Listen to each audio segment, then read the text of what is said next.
Simplicity. Simplicity wins. Yesterday, I did a video about the top 5 verb tenses that we use in English. Now, these 5 tenses represent 95% of the usage in speech, right? So we use these 5 tenses 95% of the time. And these tenses are simple past, simple present, simple future, present perfect, and then I believe it was the present continuous. Those 5 tenses represent 95% of usage. And I'm like, wow, it's just so simple if we just focus on the right things, right? Also, too, vocabulary. You don't need a lot of vocabulary to be fluent.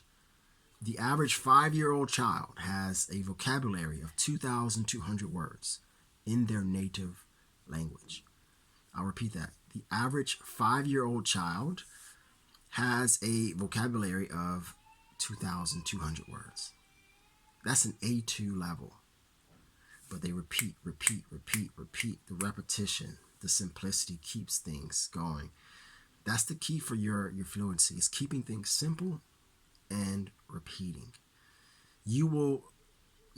I would say the majority of you will never know all the words in a language. Even with your native language, there are words that you probably don't know. There are words that you have to go find a dictionary to understand. From the news, from movies, or slang. Language is constantly changing and evolving. So you will probably never know all the words of a language. And you have to accept that fact that you will continue to learn. It never stops. But the focus is the core. What's my core? What's my core vocabulary? What are my core verbs? My core grammar. What's the core?